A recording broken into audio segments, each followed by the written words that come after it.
So a while back, I did a retrospective style review / analysis on the Resident Evil CGI films. This was something I created in anticipation for the new one that just released, Death Island, as I was looking forward to seeing it and wanted to explore the previous movies before diving into the new one. Now that Death Island has been released, I figured I may as well create a quick video to share my thoughts on the movie as a companion piece of sorts to my original video. Plus, it felt weird to put my analysis of the previous films out in the world without also giving my thoughts on the new one. The first half of my video will be spoiler-free, however, the second half will get into spoilers, and I'll be sure to warn you when we get to that point. So, with that introduction out of the way, let's dive into my thoughts on Resident Evil Death Island. Oh, and just as an FYI before we begin, I'm currently trying to get over the flu, so if my voice sounds like hella off, then yeah, that's why.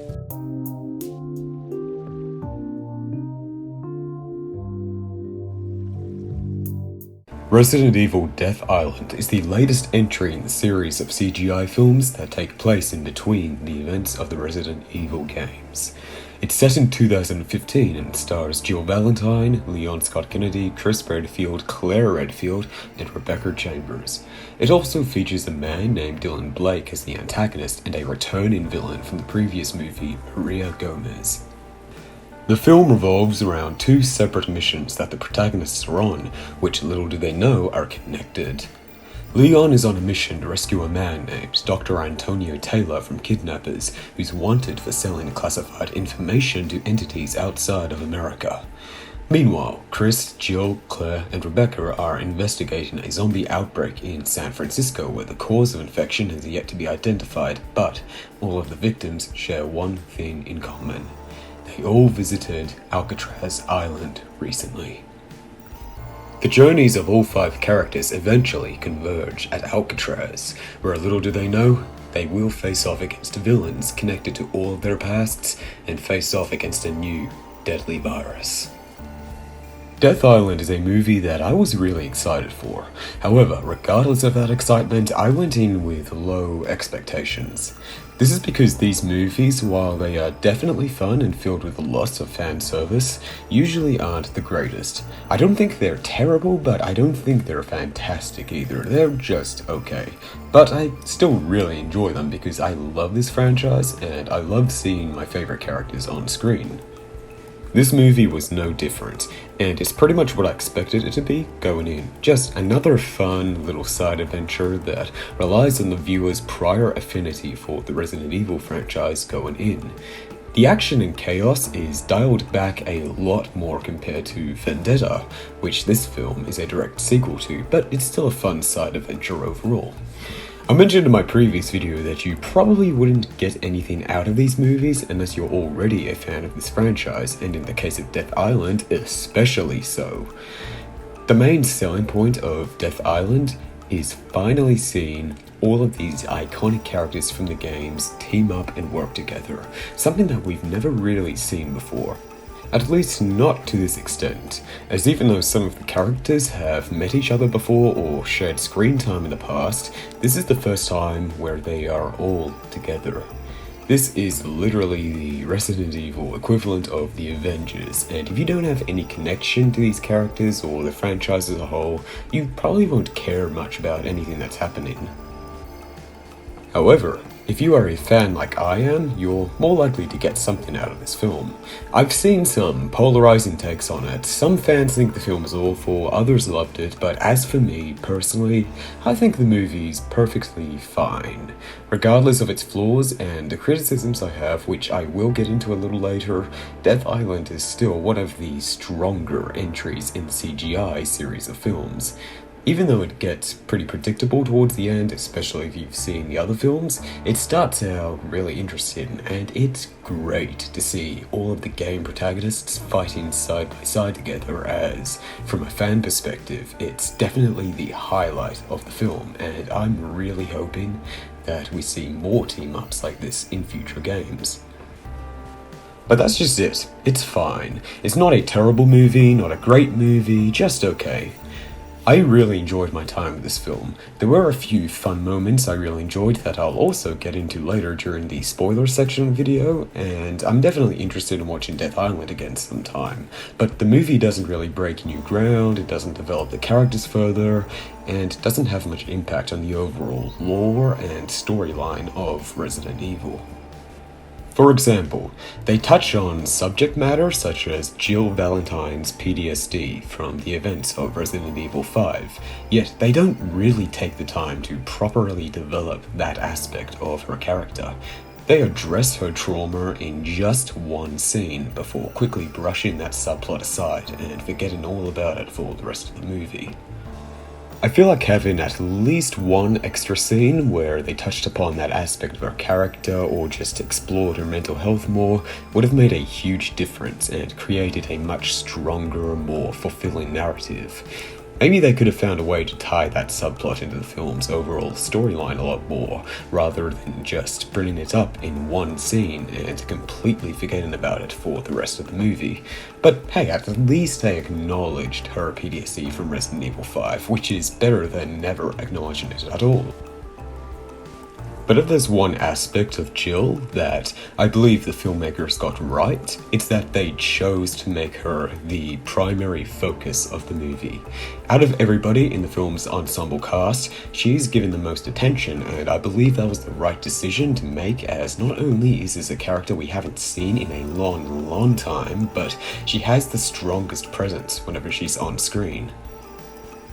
Another character who's given a lot of focus is Leon, which if you have seen the previous films isn't too surprising, as he's been the main character in the majority of these movies, with the exception of Vendetta, which seemed to focus on Chris and Rebecca more.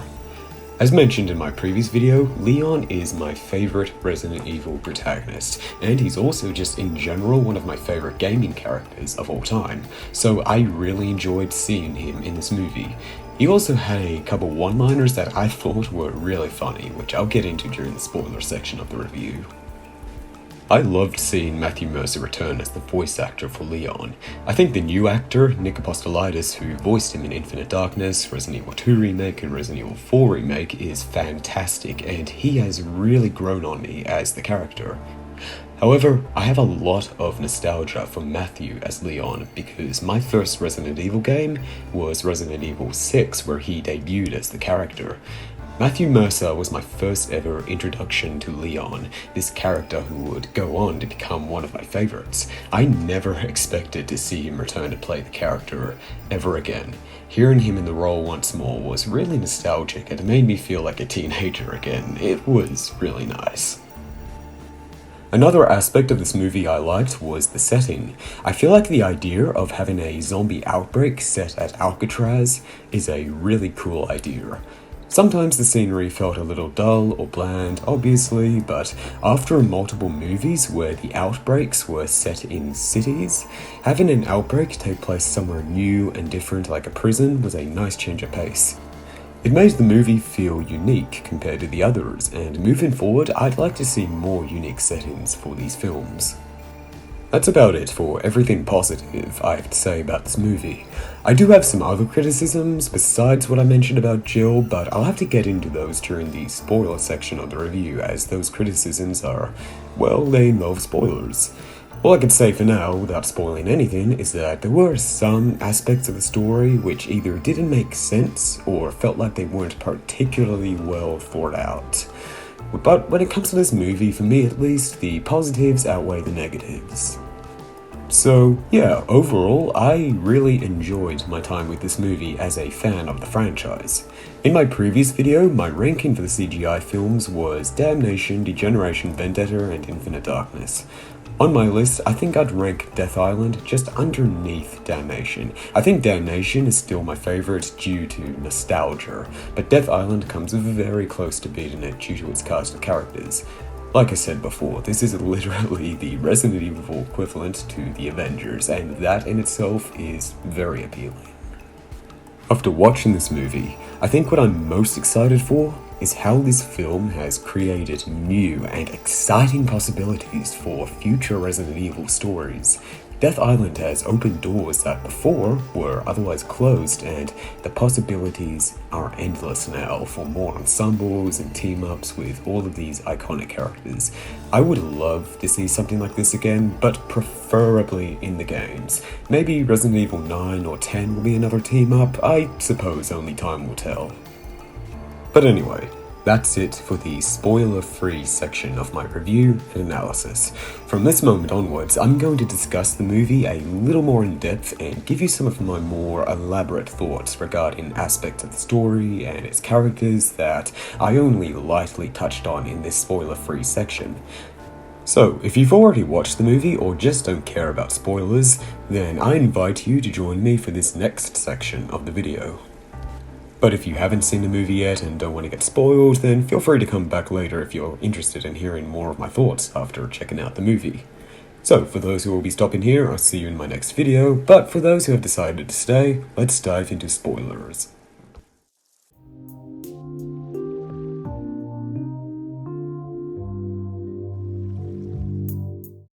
So here we are, welcome to the spoiler section of my review. For this portion of the video, I won't be doing a complete breakdown or summary of the movie's events, but I will be bringing up certain aspects of the story that I either liked, disliked, or want to elaborate upon but couldn't in the spoiler-free review. First of all, let's discuss the antagonist, Dylan Blake. Dylan is another survivor of the Raccoon City incident, a former soldier working for the Umbrella Corporation who was deployed to the city with his squad to help extract high-ranking government officials and Umbrella executives. All of Dylan's squad mates are bitten by zombies, with Dylan and his friend, JJ, being the exception. Their superiors order them to kill the rest of their squad before they can be extracted. JJ and Dylan disagree on these orders, with Dylan wanting to find another way to save their infected squad mates, but JJ is determined to kill them. Their infected squad mates eventually turn into zombies, and even though JJ is able to eliminate them, he too is bitten, forcing Dylan to kill him before he turns. This traumatizes Dylan, and he becomes guilt-ridden after having to murder his friend. Even though he is extracted out of the city, this life-changing event makes him mentally unstable. He develops a resentment towards corporate greed, becoming nihilistic, believing that there is no justice in the world when corruption and suffering is allowed to exist, despising companies like the Umbrella Corporation for allowing bioorganic weapons to exist in the first place, and also despising the government for covering up these outbreaks. This event motivates his villainous actions during the movie's present-day storyline, where he has created a new virus and wants to use it to cleanse the world, clean the slate of society, essentially purifying a world he views as corrupt, believing that his plan will help him atone for murdering JJ. I've seen at least a couple people criticize the character of Dylan, saying his motives are flawed or just completely stupid and that he was badly written. While yes, I agree that the character's logic is flawed, come on, he's clearly batshit insane. Of course his motivations aren't going to make much sense to anybody but himself. I feel like that's the point of the character. So considering the context of this character and how warped his mental state is, I can sort of buy those motivations a bit more easily. I think out of all of the CGI films so far, Dylan is one of the more interesting villains because he's motivated by personal trauma rather than greed or wanting to take over the world like most Resident Evil villains. He reminds me a little bit of Jason from Infinite Darkness, a character who was also motivated by personal trauma and hatred, but I like what they did with Dylan a lot more than Jason.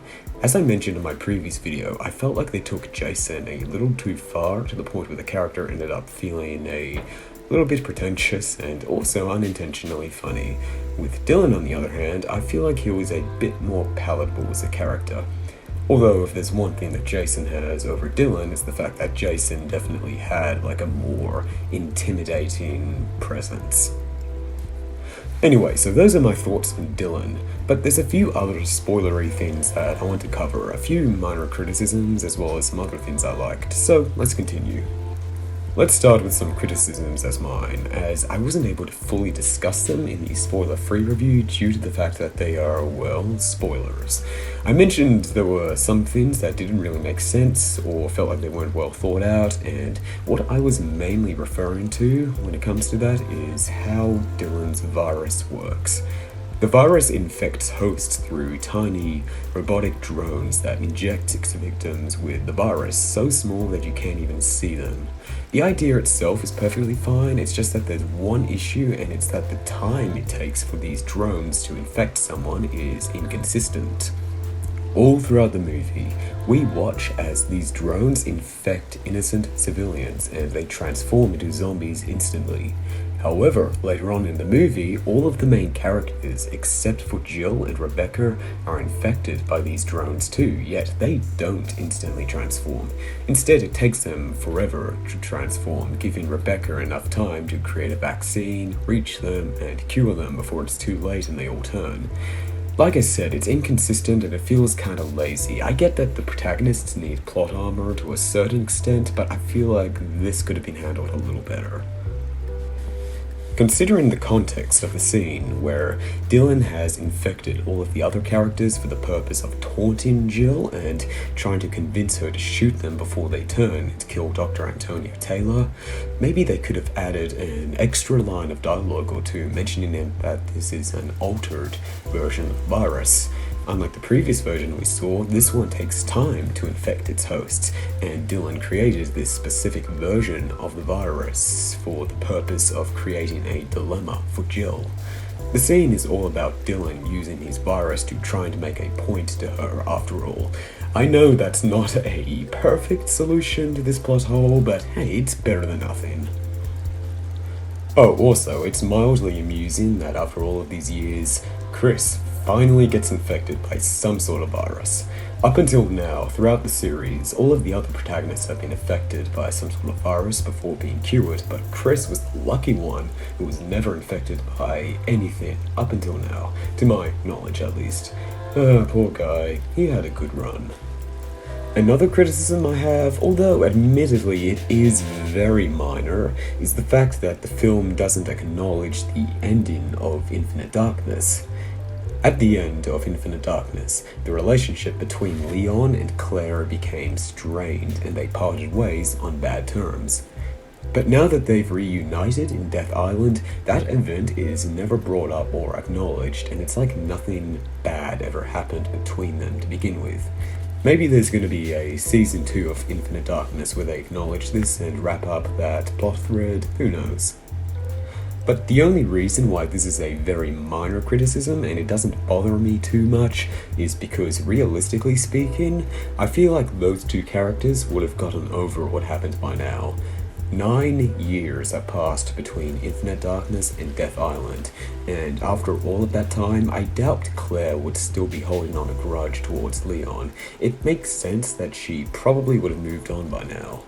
Still though, if we never get a continuation of Infinite Darkness, it would still be nice for, at some point, the franchise to acknowledge how these two characters drifted apart and aren't as close as they used to be anymore. But anyway, that's about it for my criticisms. They don't bother me too much or ruin the movie for me, but I thought they were worth mentioning, especially the inconsistency regarding how quickly the virus infects its hosts, as that in particular kinda took me out of the movie. Overall, the movie was a good time. I thought the motorcycle chase scene was kinda cool, and thank God Leon did not commit manslaughter again. Also, really liked Jill's first scene in the movie where she's exploring the home of someone who turned into a zombie, where everything's all dark and she's using a flashlight similarly to that one scene in Infinite Darkness. The rest of the action was kind of cool too, with the highlights being the zombie outbreak at Alcatraz where all of the tourists are turning, and also the callback to Resident Evil 3 Remake where Jill has a ginormous plasma rifle. Another thing I appreciated was the callback to Resident Evil 6 where Chris mentions Pierce and talks about his sacrifice at the end of the game. I also found a couple of Leon's one-liners really funny, like when he meets Jill for the first time and after they kill a bunch of lickers, he has to explain his joke to her because she didn't understand it. That was super dorky of Leon, and the dorkier side of his personality is probably one of my favorite aspects of the character. Oh, and also that one part where he's fighting Maria at the end of the movie and she tells him that she's going to get revenge on him for killing her father back in Vendetta, to which Leon replies, "He was Arius's guard dog, you were his bitch." Like, holy shit. I think that is the most savage one-liner I have ever heard from Leon. I burst out laughing during that scene. Anyway, so that's about it for my thoughts on Resident Evil Death Island. This is a movie where, just like the previous ones, so long as you switch off your brain and go in with realistic expectations, then you'll also have a great time as a fan of this franchise and these characters. You're obviously not going to get something deep and profound despite the themes surrounding PTSD and trauma, but it's certainly a fun popcorn flick, and I'm personally looking forward to watching it again sometime. And now, I hand it off to the rest of you. What did you think of Resident Evil Death Island? Do you agree with any of my opinions, or is there anything else I might have missed? Whatever your thoughts are, feel free to comment them below, leave a like if you enjoyed the video, and consider checking out my other video on the Resident Evil CGI films, link in the pinned comment below. But with that all out of the way, thanks for watching.